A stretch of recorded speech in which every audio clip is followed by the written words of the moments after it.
গিয়াসউদ্দিন আবুল ফাতে ওমর ইবনে ইব্রাহিম আল খৈয়াম নিশাপুরি। তিনি পারস্য অর্থাৎ ইরানের একজন কবি ছিলেন। তিনি একাধারে কবি ছিলেন, গণিতবিদ ছিলেন, দার্শনিক ছিলেন, একজন সুফি ছিলেন, পাশাপাশি তিনি একজন জ্যোতির্বিদও ছিলেন। তিনি ইরানের নিশাপুরে জন্মগ্রহণ করেছিলেন। এই নিশাপুর হচ্ছে সিরাজ অঞ্চলে। যে অঞ্চলে জন্মগ্রহণ করেছিলেন হাফিজ, সেই অঞ্চলে জন্মগ্রহণ করেছিলেন ওমর খৈয়াম। যে অঞ্চলে জন্মগ্রহণ করেছিলেন শেখ সাদি, সেই অঞ্চলে জন্মগ্রহণ করেছিলেন ওমর খৈয়াম।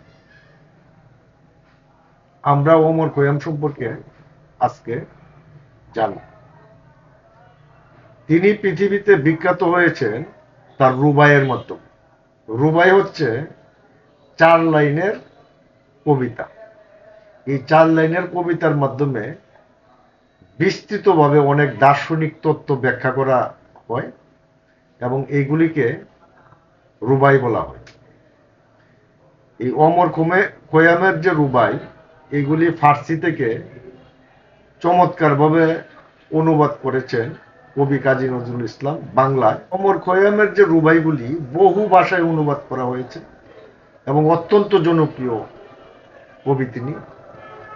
এক সময় ওই রুবাইয়ের ইউরোপিয়ান অঞ্চলে একটা সোসাইটি সৃষ্টি হয়েছে ওই রুবাই পাঠের জন্য, এবং রুবাই খুব ব্যাপকভাবে ইউরোপে জনপ্রিয়। এবং তার এই যে কাব্য শক্তি এবং কাব্য সত্তার আড়ালে তার যে অন্যান্য গুণগুলি আছে, সেই গুণগুলি চাপা পড়ে গেছে। শৈশবে তিনি যখন পড়াশোনা করতেন, তখন তিনি একজন গণিতজ্ঞ হিসাবে খুব বেড়ে উঠেছিলেন। তিনি উপপাদ্য খুব ভালো বিশ্লেষণ করতে পারতেন এবং তিনি দ্বিঘাত এবং ত্রিঘাত সমীকরণ এগুলি নিয়ে তার ব্যাপক কাজ আছে। এই ওমর খৈয়াম জন্মগ্রহণ করেছিলেন হিজরি 5ম শতাব্দীর শেষের দিকে, অর্থাৎ সেলজুক যুগে। ওমর খৈয়াম ছিলেন মালিক শাহ সেলজুকের সমসাময়িক একজন ব্যক্তি। অনেক ইতিহাসবিদের মতে সুলতান মাহমুদের মৃত্যুর কিছুদিন আগে ওমর খৈয়াম জন্মগ্রহণ করেছিলেন। তার সম্পর্কে হাজার হাজার প্রবন্ধ লেখা হয়েছে এবং তার দার্শনিক তত্ত্বের উপরে হাজার হাজার প্রবন্ধ লেখা হয়েছে। অনেক বই রচনা করা হয়েছে ওমর খৈয়ামের উপরে। সভ্যতার জ্ঞান বিজ্ঞানের যুগে যখন ইসলামী সভ্যতা যখন একবারে চূড়ান্ত শিখরে, আজ থেকে 1000 বছর পূর্বে, তখন এই ওমর খৈয়াম বীজগণিতের চর্চা করতেন। ওমর খৈয়াম এই বীজগণিতের যে সমস্ত তত্ত্ব এবং জ্যোতির্বিজ্ঞানের যে সমস্ত তত্ত্ব দিয়ে গেছেন, সেগুলি নিয়ে এখনো পর্যন্ত মহাকাশ বিজ্ঞানীরা এবং গণিতবিদরা চর্চা করে থাকেন। ওমর খৈয়ামের সবচেয়ে বড় যে অবদান, সেটা হচ্ছে তিনি ইউক্লিডের যে উপপাদ্য, সেই উপপাদ্যকে অস্বীকার করে তার সমান্তরাল বা বিপরীত আরেকটি মত প্রকাশ করেছিলেন।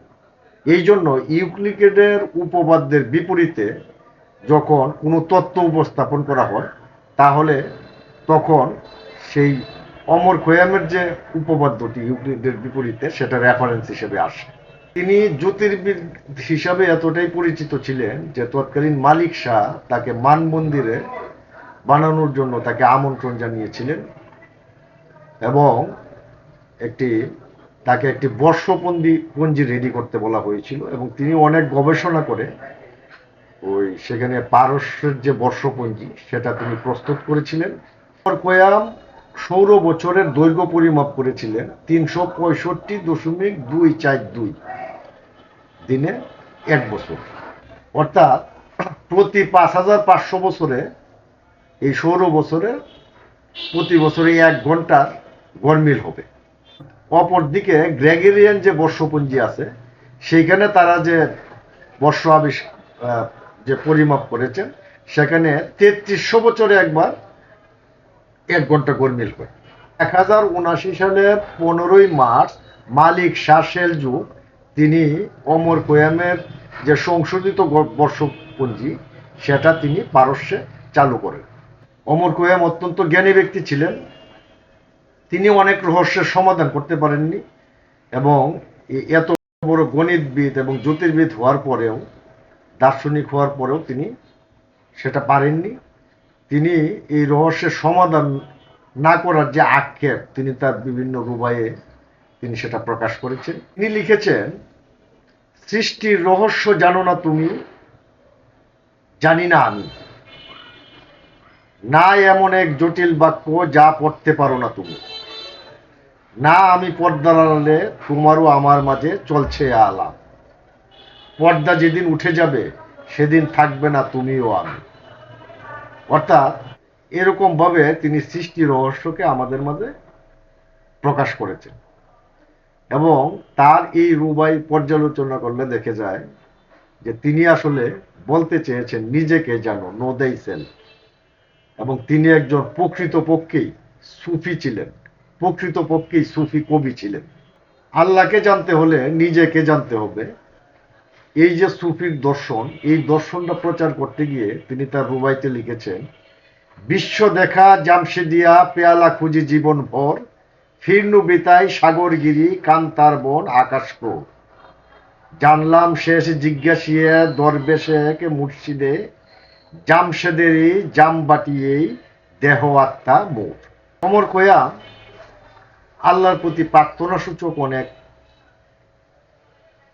রুবাইও লিখেছেন। একটি রুবাইয়ে তিনি লিখেছেন, দয়া যদি কৃপা তব সত্য যদি তুমি দয়াবান, কেন তবে তব স্বর্গে পাপী কবু নাহি পায় স্থান, পাপীদেরই দয়া করা সেই তো দয়ার পরিচয়, পুণ্য ফলে দয়া লাভ সে তো ঠিক দয়া তব নয়। অর্থাৎ যদি পাপী তাপীদের জন্যই তুমি দয়া না করো, যদি একবারে পুণ্যবানদেরই দয়া করো, তো এটাকে আর দয়া বলা যায় না। কি গভীর তাত্ত্বিক সুফি জ্ঞানী কথা। তার মৃত্যুর পরে তাকে নিশাপুরে সমাধিস্থ করা হয় এবং তার সমাধি দেখতে অনেকটা তাঁবুর আকৃতি এবং তাঁবুর চতুর্পাশে তার বিভিন্ন রুবাই লেখা আছে। 971তম জন্মদিনে গুগল ডুডল তৈরি করে তাকে সম্মান জানায়।